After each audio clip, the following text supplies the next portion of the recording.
Bismillahirrahmanirrahim. Faslun utawi iki iku pasal.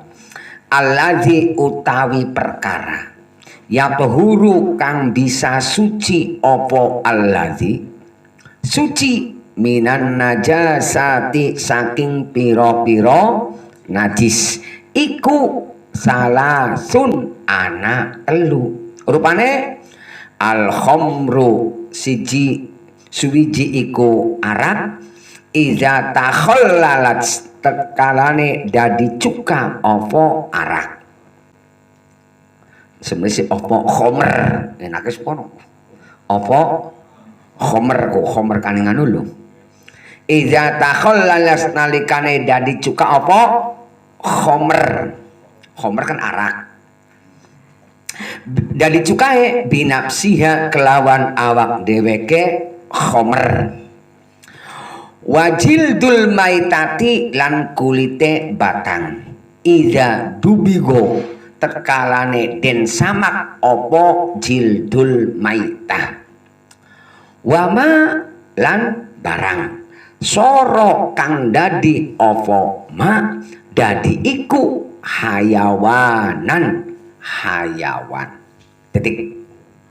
Pasal ini menerangkan yang bisa menjadi suci dari najis itu ada 3. 1, minuman keras yang berubah dengan sendirinya menjadi cuka. 2, kulit bangkai yang disamak. Yang ketiga, sesuatu yang menjadi hewan dari daging hewan. Sesuatu yang menjadi hewan dari daging hewan. Bismillahirrahmanirrahim. Alladzi yathuru minan najasati salasun. Sesuatu bisa suci dari najis. Ya, itu ada 3. Maune suci karena awalnya itu adalah suci, kemudian tercampur dengan sesuatu menjadi najis. Nah, ada sesuatu yang terkena najis bisa suci. Ulangi ya, awalnya sesuatu itu suci karena tercampur dengan sesuatu sehingga menjadi najis. Nah, itu bisa suci kembali lagi menjadi suci. Ada 3. Yang pertama adalah minuman keras. Syaratnya minuman keras itu menjadi cuka dengan sendirinya. Menjadi cuka dengan sendirinya. Contoh, kan minuman keras kan najis. Minuman keras najis karena tercampur dengan alkohol. Ya beli. Awalnya apa? Awalnya suci karena tercampur karo alkohol sehingga menjadi najis. Konon maksudnya menjadi najis. Nah, berarti asalnya kan suci. bisa menjadi suci kalau menjadi cuka dengan sendirinya. Contoh, ke botol arak minuman keras, dibuka tutupnya, jos. Tapi bilang nabae, engko suwe-suwe ngentel. Banyu engko suwe-suwene. Nah, ketika sudah menjadi cuka, maka itu akan menjadi suci. Tapi syaratnya dengan sendirinya ada apa? Tidak boleh dicampur dengan sesuatu. Misalkan dicampur karo watu aja, cemplungaken ning botol, yang beli suci. Engkoe alkoholnya nyerepe mono. Nah, ketika dibuka lama-lama alkoholnya hilang kan begitu, menguap kan. Nah, nanti bisa menjadi cuka dengan sendiri, maka itu hukumnya suci. Itu 1 ya, paham belum? Jadi lamun sira ning jalan-jalan, Allah nemu AO minuman aja dibuang eman-eman tunggane ngomah buka tutupe tol bilang nabae engko suwene dari cuka nah bawa dari cuka ya suci ya aja dibuang eman-eman iya kan oh satu itu ya yang kedua kulit bangkai yang disamak kulit bangkai yang apa kan disebut bangkai awas bangkai itu binatang awas di bangkai ini binatang yang disembelih atau mati tidak secara syar'i binatang ya yang disembelih atau mati tidak secara syar'i nah itu warnanya bangkai awas ulangi yang dimaksud bangkai adalah binatang yang disembelih beli secara agama, beli secara syar'i. Apa? Anak ayah langsung dipotong betel. Beli ngucap bismillah maning. Nah, arane bangkai. Paham dan? Paham beli? Anak ayam anak ayam dipantang karo wadeng. Wih, mati blek. Berarti disembelihnya tidak secara syar'i, maka itu hukumnya bangkai. Kalau bangkai najis, tapi awalnya beli ketika masih urip. Wes paham. Jadi najisnya itu karena menjadi bangkai. Menjadi bangkainya karena disembelih kan, dipateni kan, tidak secara syar'i, dibantah atau ini apa diobat ya seperti itu ya. Nah itu nantinya misalkan anak ayam toli jejeli napasin wulu klokok ngerti boleh toli mati nah matinya berarti tidak secara maka hukumnya bangkai wes paham atau anak kebo lewat nih jalan tol tabrak mobil mati hukumnya bangkai karena matinya tidak secara wes paham maka kulitnya itu menjadi najis najis wes paham lain karo nyembelih ayam boleh mengucapkan bismillah ala millati rasulillah maka hukumnya bukan bangkai hukumnya bukan bangkai artinya apa suci mas kudu paham gigi kadang-kadang diratakan jadi bakana ayam disembelih dengan mengucapkan bismillah ala millati rasulillah kuruk-kuruk mati nah berarti matinya secara syar'i maka itu bukan bangkai artinya bukan bangkai hukumnya suci asku perlu dipahami wes paham itu bedanya bangkai dengan yang bukan bangkai. Nah sekarang Ramdan lewat anak wedus ditabrak ning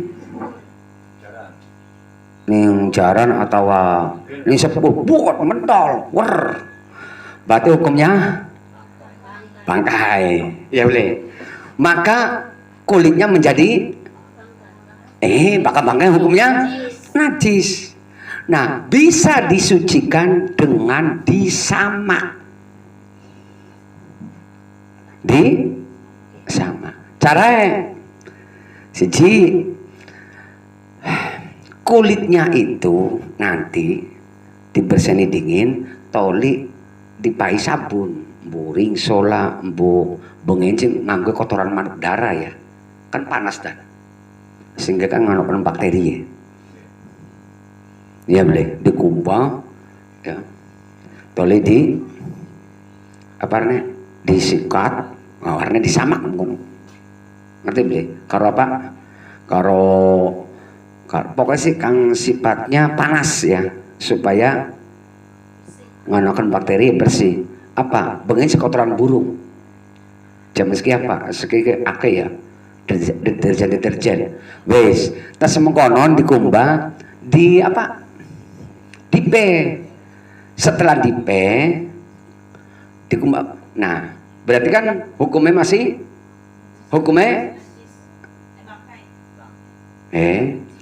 disamaki. Suci kan? Nah, kurang sempurna.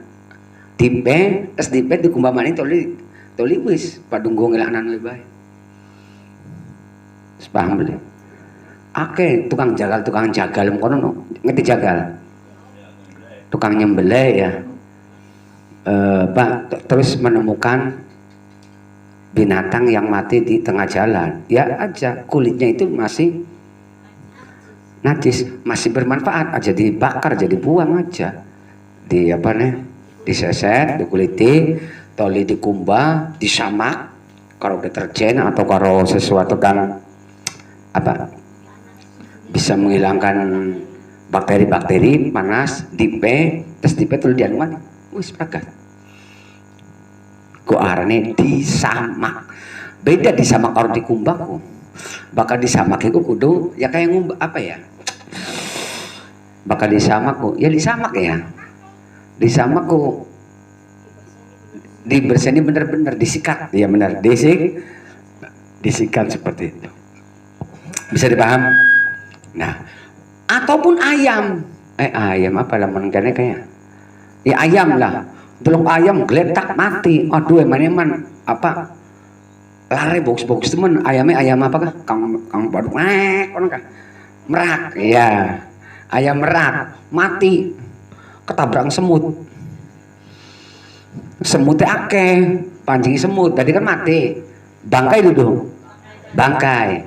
Nah, Mbak konon ada boleh bagus kingko bahan kerajinan kan cukuti bae cukuti tol dikumbah aja disikat maning gue sih ngelar aja sejene kulit paham boleh. Nah itu seperti itu bisa dipaham gak? Itu bedanya bangkai ya. Jadi kalau bangkai itu disebut bangkai kalau mati atau disembelih tidak secara syar'i. Kalau disembelih secara syar'i maka hukumnya suci. Atau hewan yang tidak boleh dimakan dagingnya. Apa itu? Macan, oleh beli daging dipangan.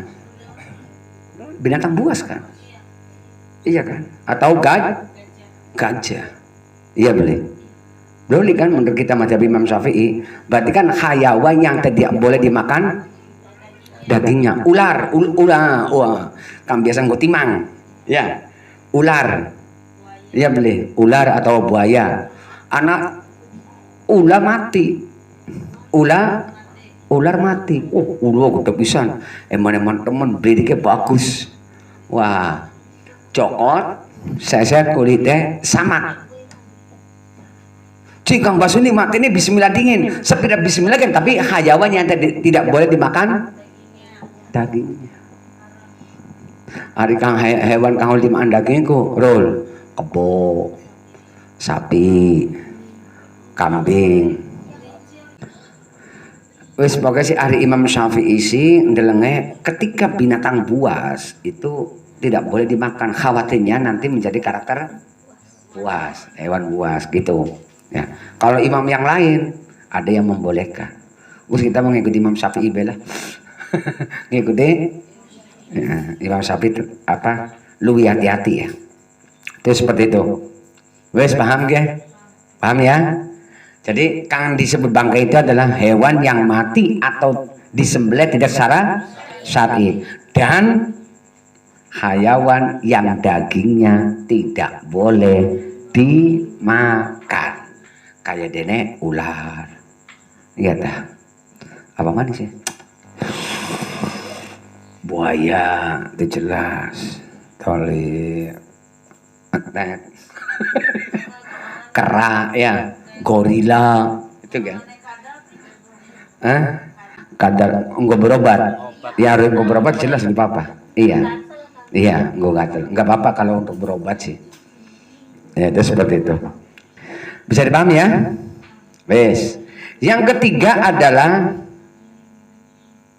Ya, jadi korin balik maning. Jadi caranya di apa? Cara samangiko adalah dikumbah, toli dicampur dengan zat yang panas. Pokoknya apa baik panas. Ari bengen nganggo kotoran burung dan lagi turungan zat kimia dan. Ya, itu satu. Yang kedua, dipanaskan di terik matahari. Setelah dipanaskan terik matahari kemudian disucikan kembali. Supaya apa? Bekas-bekas mawe kah? Buatan masih anu kah? Masih apa nih? Masih nasi sisa kan karena nempel, tapi kan ketika dicuci kan apa nih? Setelah dipanaskan kan nanti kan apa ngerumpel apa arne? Bakal panas kok apa? Nguap. Nah, penguapannya itu kan hilang kan. Jadi engkau bersih-bersih total. Terus seperti itu. Gus paham? Paham ya? Paham Lidan? Yang ketiga adalah sesuatu yang menjadi hewan dari daging hewan. Wes, baka hewan mati kaning dalan kah? Ketika dibuka kok anak beli belatung ya. Nah, belatung ya rane ya. Nah, ada yang mengatakan bahwa belatung itu sebenarnya bukan dari daging hewannya itu, daging bangkainya, tapi ada hewan yang kecil kemudian naruh ya laler atau apa ya, menaruh apa adalah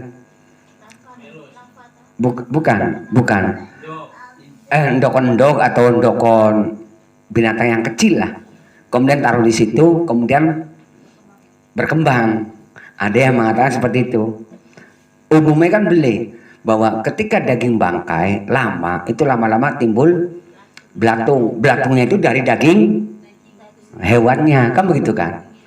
Ada yang berpendapat enggak, itu dari binatang-binatang kecil ya, yang nempel di daging dan itu membawa virus atau membawa apa ya, bibit lah, sehingga nanti akan menjadi ulat ya, seperti itu. Jarem konon, wawaho. Yang jelas begini, sesuatu yang menjadi hewan dari daging yang mati, maka hukumnya najis. Disamak lah anak lalere, anak ulate bagus, berwarna, cukut dikumbah oleh gudolanan, lip apa? Misalkan kan anak wong kang seneng men ulet lu, iya kan? Ulernya bagus gini, dikuarak-kuarak dagingnya. Ini bagus temen. Najis beli. Ulat-ulat. Bagus beli. Apa? Najis beli. Najis. Nah kemudian dikumbah sing bersih. Tolong godolan beli apa? Hukumnya suci. Bisa dipaham beli? Bisa dipaham beli? Ya. Ono binatang mati lawas sana setengah bulan mampu ternyata kepuk ditabrak sepur langgur borong dipukul idi ke belatungnya agak aja seneng sampai nak di belatungnya bagus temen gini misalkan najis beli bisa disucikan dikumbah tuling gudolan sampai ngono dikit berapa hukumnya suci tapi nggak boleh dimakan hanya suci saja kayak moka binatang yang haram dimakan dagingnya karena berbahaya. Bisa dipaham?